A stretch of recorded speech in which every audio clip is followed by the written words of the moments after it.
Hello everyone. आज हम देख रहे हैं फार्माकोकाइनेटिक्स। हमने ऑलरेडी बेसिक्स में डिस्कस किया है कि फार्माकोकाइनेटिक्स क्या होता है। फार्माकोकाइनेटिक्स वो प्रोसेस है जहाँ पे हमारा बॉडी एक ड्रग लेने पे कैसे रिएक्ट करता है। मीन्स जब हमने कोई ड्रग लिया वो हमारी बॉडी में सबसे पहले एब्जॉर्ब होगा, फिर वेरियस ऑर्गन वेरियस पार्ट्स में डिस्ट्रीब्यूट होगा, फिर उसका मेटाबॉलिज्म होगा उस ड्रग का, फिर वो हमारी बॉडी से एक्सक्रीट हो जाएगा। ये सारी प्रोसेस फार्माकोकाइनेटिक्स में आती है। अब हम आगे देखेंगे फार्माकोकाइनेटिक्स का पहला पार्ट, वो है एब्जॉर्प्शन। एब्जॉर्प्शन में क्या होता है ये सारी चीजें हम देखेंगे। अगर हम एब्जॉर्प्शन में देखें तो इसका मतलब ये हुआ कि रूट ऑफ ड्रग एडमिनिस्ट्रेशन से रूट ऑफ ड्रग एडमिनिस्ट्रेशन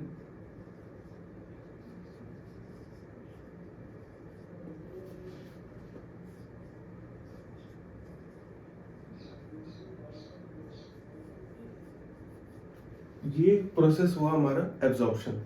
अब देखते हैं वेरियस रूट्स जहां से हम ड्रग एब्जॉर्ब करवा सकते हैं हमारी बॉडी में।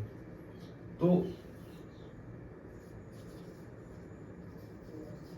वेरियस रूट्स कौन कौन सी हो सकती हैं?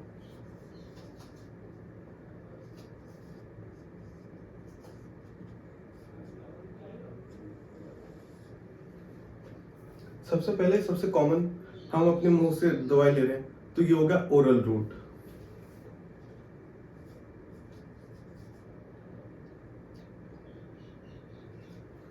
इसके बाद आपने देखा होगा बहुत सारे टैबलेट ऐसे होती है जो डॉक्टर में जीभ के नीचे रखने को देती है, मीन्स सबलिंगुअल।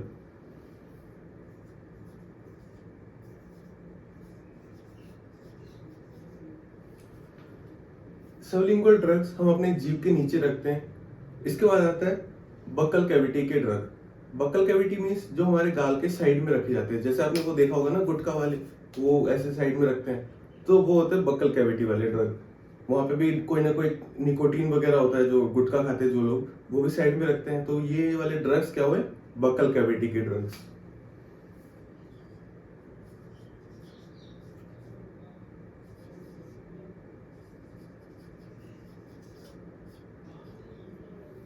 इसके बाद सबसे कॉमन चीज हमें जो पता है, एक आता है इंटरमस्कुलर, हमारे मांस पे जो लगता है, और हमारे नसों में जो लगता है, इंटरमस्कुलर इंट्रावेनस।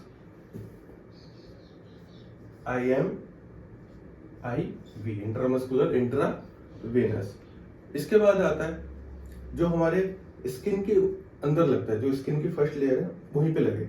उसके बाद आता है जो फैट टिश्यू होता है वहां पे लगना। जैसे इसमें हो गया हमारा इंट्राडर्मल। जैसे आपने अगर देखा होगा मॉन्टेक्स का इंजेक्शन इंट्राडर्मल लगता है हमारी स्किन के जस्ट नीचे। और जो हमारे स्किन के थोड़ा अंदर जो फैटी फैटी स्किन है वो होता है सबक्यूटेनियस।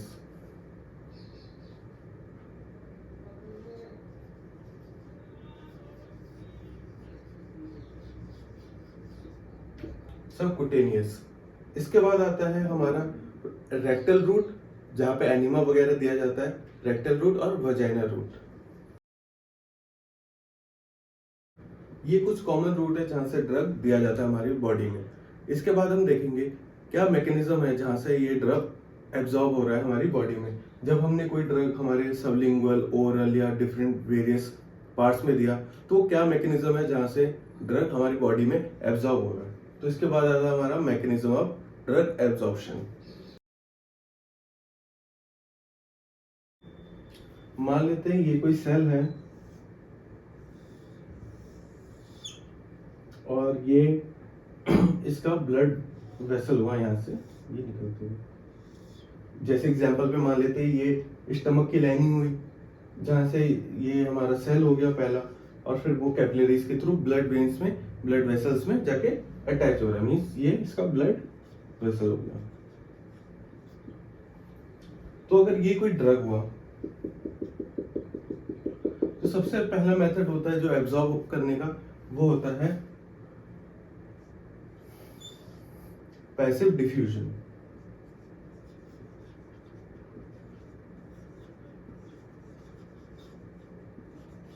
पैसिव डिफ्यूजन में क्या होता है, ये जो मॉलिक्यूल्स हैं ड्रग के इस साइड कंसंट्रेशन आप देख सकते हैं ज्यादा है, इस साइड कंसंट्रेशन कम है।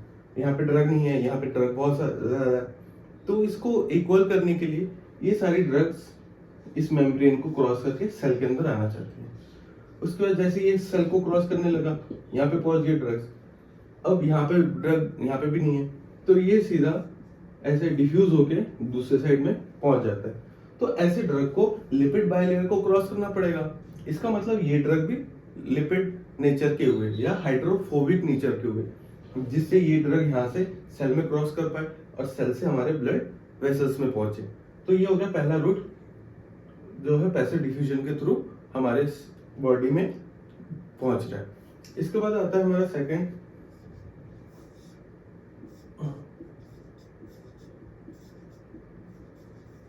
Facilitated diffusion.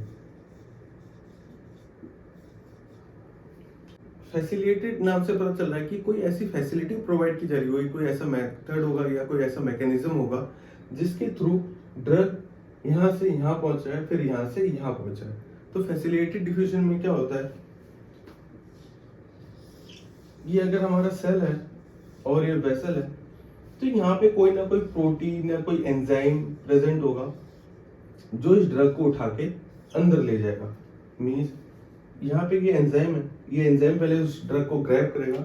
मान लेते हैं मैं अगर लेयर हूँ सेल की, तो ये कोई ड्रग है, मैं एज एंजाइम यहाँ से आया तो इसने सेल के अंदर जाके छोड़ दिया इसको।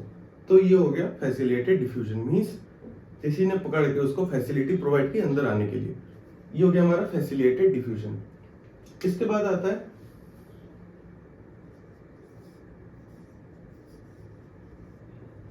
Active transport. एक्टिव ट्रांसपोर्ट ऐसा मेथड है जहां पे हमें एनर्जी की रिक्वायरमेंट होती है। यहाँ पे हमने देखा कि ये यहाँ पे जो कंसंट्रेशन ग्रेडियंट बना उसी की वजह से ऑटोमेटिक ये उससे शिफ्ट होने लग गया। यहाँ पे भी किसी ना किसी ने फैसिलिटेट किया इस ड्रग को यहाँ से यहाँ तक पहुंचने के लिए, फिर वहां से ये यहाँ तक पहुंच गए। तो ये हो गया फैसिलिटेटेड डिफ्यूजन। पर यहाँ पे हमें एनर्जी की रिक्वायरमेंट चाहिए, जैसे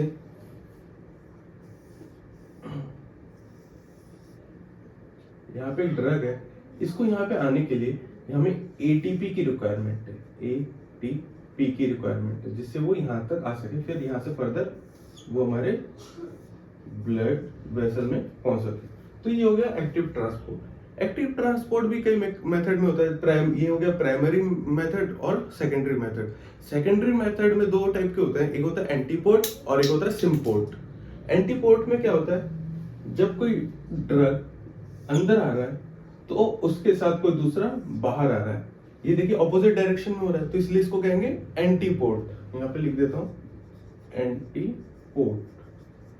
पर अगर ये दोनों एक साथ अंदर जाते, मीन्स कोई ड्रग ऐसे आया अंदर, उसके साथ और एक ड्रग भी आ गया, ये दोनों सेम डायरेक्शन में, तो ऐसे मेथड को हम कहेंगे सिम्पोर्ट। इसको ऐसे भी देख सकते हैं, ये ऑपोजिट है इसलिए एंटी, ये साथ आ रहे हैं इसलिए सिम्पोर्ट, सेम डायरेक्शन सिम्पोर्ट। ठीक है, तो यहाँ पे हमें एटीपी की रिक्वायरमेंट होगी ड्रग को अंदर बाहर करने के लिए। इसके बाद फोर्थ आता है हमारा एंडोसाइटोसिस।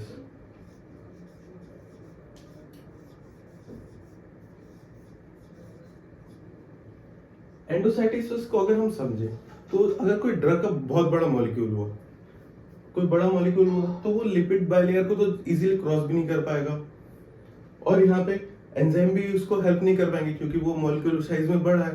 ठीक है, और एंजाइम भी उसको ग्रैब करके अंदर नहीं ले पाएंगे। यहाँ पे भी सेम, भले जितनी एनर्जी दे वो तो क्रॉस ही नहीं कर पाएगा ना मेम्ब्रेन को। तो इसके लिए क्या होता है, एंडोसाइटोसिस का मेथड होता है। एंडोसाइटोसिस में क्या होता है कि ये जो ड्रग है, इस ड्रग को बॉडी अपने अंदर समा लेता है। कैसे देखते हैं, मान लेते हैं ये ड्रग है और ये कोई सेल है हमारा, ठीक, तो ये क्या करेगा, इसके साइड में कवरिंग करने लगेगा। जैसे हमने देखा एमीबा क्या करता है, अपना फूड कैसे एनगल्प करता है, वो साइड से कवर करके अपने अंदर एब्जॉर्ब कर लेता है उसको। इसके बाद क्या होता है, ये जैसे ये ड्रग है, ये सेल का न्यूक्लियस हो गया और ये सेल है, ठीक है, तो फिर इसके नेक्स्ट प्रोसेस में क्या करेगा, ये सेल जो है उसके आसपास कवरिंग करने स्टार्ट करेगा। ठीक,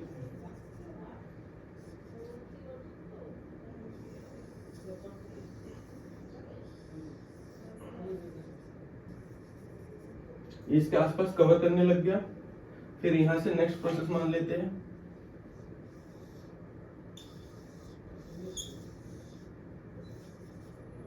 इस यहाँ पे पहुंच गया ड्रग, नेक्स्ट में ये इसके अंदर आके छोड़ देगा, ये ड्रग यहाँ पे पहुंच गया।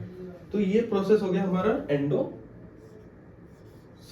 का, जहां पे हमने देखा कि ड्रग ने उसको अपने अंदर समा लिया, उसको पूरा ग्रैब करके अपने अंदर ले लिया। तो ये हो गया एंडोसाइटोसिस का प्रोसेस। तो ये 4 मेथड है जहां से हम ड्रग को अपने अंदर एब्जॉर्ब करवा सकते हैं। सेल इस मैकेनिज्म के थ्रू ड्रग को एब्जॉर्ब करते हैं अपने अंदर। इसके बाद हम देखेंगे कि क्या क्या वेरियस फैक्टर हो सकते हैं जिससे ड्रग एब्जॉर्प्शन बढ़ सकता है या घट सकता है। तब तक आप इसका स्क्रीनशॉट ले लीजिए।